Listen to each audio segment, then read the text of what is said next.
televizní obrazovky právě teď rozzářily reflektory našeho televizního taxíku a já doufám, že vás budeme oslňovat nejenom reflektory, nejenom správnými odpověďmi na naše vědomostní otázky, ale i částkami, které rozdáme v dnešním vydání. Tak se dobře bavte.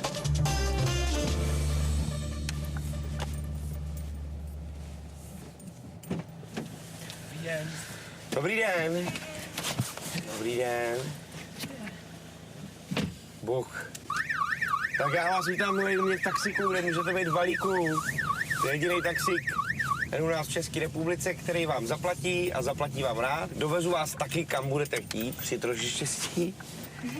Máte akorát tu jedinou nepříjemnou věc, že když 3krát špatně odpovíte, že vás budu muset vyhodit tam, kde zrovna budeme. Máte ale taky dobré zprávy a tou je, že máte nápovědy, 2, jedna telefonická a jedna okýnková, to znamená, že stáhnete okýnko a můžete se zeptat o radu někoho na ulici. Je to jasný? Přesně. Kam to bude? Do Revoluční ulice, poprosím. Ano, Revoluční ulice.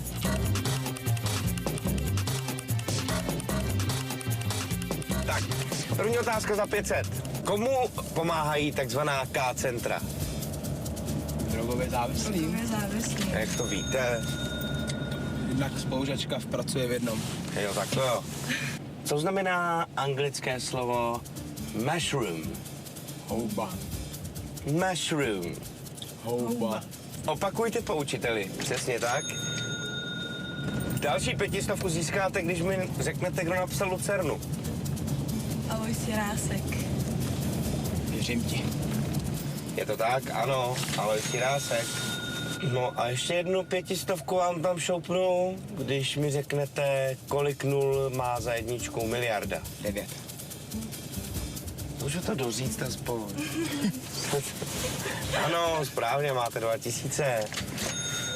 Zeus byl řecký bůh. Jak se jmenovala jeho žena? Hera. Jo? Ano. No jo, je to tak, máte 2500. Co děláte? V jakém oboru pracujete? Že studujeme. A co studujete? Já ekonomii. A já marketingovou komunikaci. Takže samý perspektivní obory, by se řeklo. No to se uvidí časem. Tak.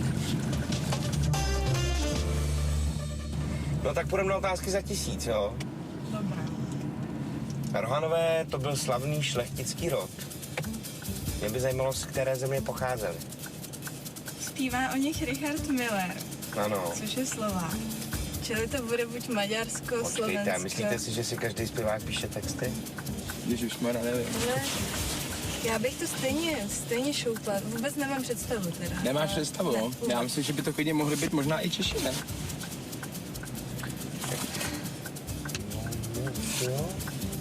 Ale já vím, že je Rohanský ostrov a tím končím. Což by jako zase na druhou stranu pochybuju, že by Rohanský ostrov byl jako podle nějakého maďarského.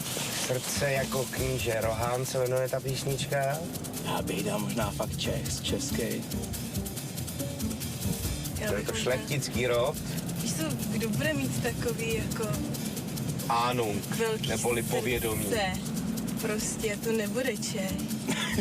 To nebude Čech. Hele, je to na tobě, jako já fakt... Něco řekněte. Přesně, Čech. je to hra. Pocházeli z Francie. Tak No a půjdeme do světa filmu teda. Máte 2 životy, máte 2500 a máte pořád 2 nápovědy.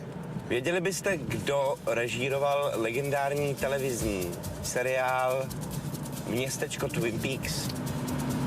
Ježišmarja, teď jsme dokoukali, David Lynch. Souhlas. Tak jo.